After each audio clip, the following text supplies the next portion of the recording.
Welcome back. With me now is Craig Ostergard and J.R. Brown, and they are from Operation Patriot. So great to have you guys here this morning. Thank you for being with me. Thank you. Thank you for having us again. Last time you were here, it was Zoom, so I'm glad to see you guys in person. But last time we talked about a really important event that you just put on, which was the welcoming home of the Vietnam vets. And now as we're going into Memorial Day, we need to talk about something else really important as well, and that is bringing some awareness to what goes on with our veterans and even active military, and that is that there are 22 of them that take their lives each and every day. And so you guys have a really important event coming up to bring some awareness to that. Tell us about it. So we do. So, we understand the importance of Memorial Day to honor the fallen that we've lost in the line of duty, but we wanted to be able to shed some light on the, on average, 22 veterans a day that we're losing to suicide. So last year was our first annual. We are getting ready to kick off May 8th, our second annual 22 Days of Light the Fire, where for 22 days consecutively, 24/7, we watch the fire and man the fire. We have different veterans and veteran organizations come out to help spread the word and to help share their story as well. And then what we do at the end of that 22 days is we actually transfer the fire that we have to a big bonfire on Memorial Day, and that's where we celebrate the guys and gals that we've lost in the line of duty. So May 8th, we will be kicking off the fire. We have, we're very honored, we have Medal of Honor recipient LeRoy Petry coming in, and he's going to light the fire for us, and we're very honored to have him in, like I said. Yeah, well, it's such a wonderful way. I think it's a really cool idea. And so how do you go about it? I mean, I know you said you have people doing it 24 hours. They're there 24 hours a day. Tell us, kind of your take on this, Craig, and how this all can come together with the community. Sure. It really takes a community, as you can appreciate, to pull this off, and it takes quite a bit of volunteers to be able to staff and maintain the fire consistently for 24/7 for 22 days.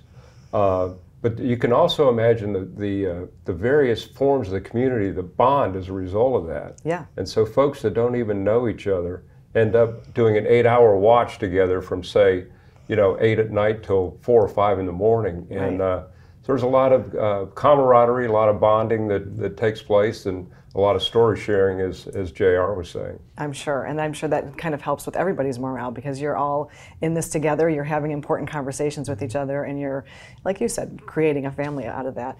So I know you also have some other events that are going on around Memorial Day. Once you get through these 22 days, share with us about that.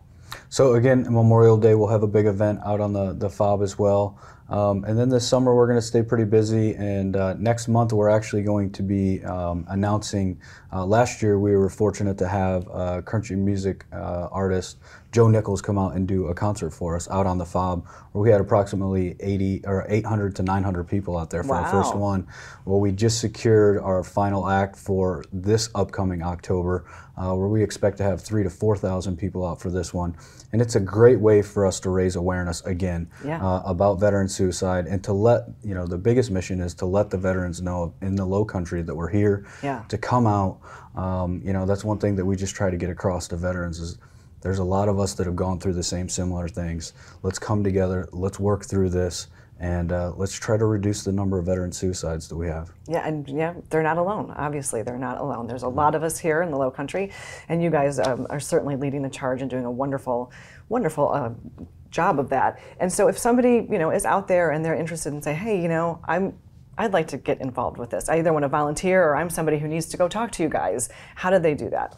So the big thing is to go onto our website, which is opfob.org, OPFOB.org. Which stands for, just in case anybody doesn't know? Operation Patriot's FOB. Yep. And so you go on there, and there's a couple portals on there. So if you want to volunteer your time, fill out that little application with some basic information. If you're a veteran, which I encourage all veterans to reach out to us, you go on that portal, put in some basic information, and get you on our database so we can let those veterans know upcoming events and different opportunities that we have that open up for them. Yeah, interesting. And I think something that was interesting, Craig, that you said before we started filming was that back, for Vietnam vets, they really didn't shine a light on this. They didn't even recognize PTSD. So I'm so grateful that you guys are here doing this for everybody that needs this help. Yeah, we weren't necessarily warmly welcomed back home, so nobody really talked about it back then. But yeah.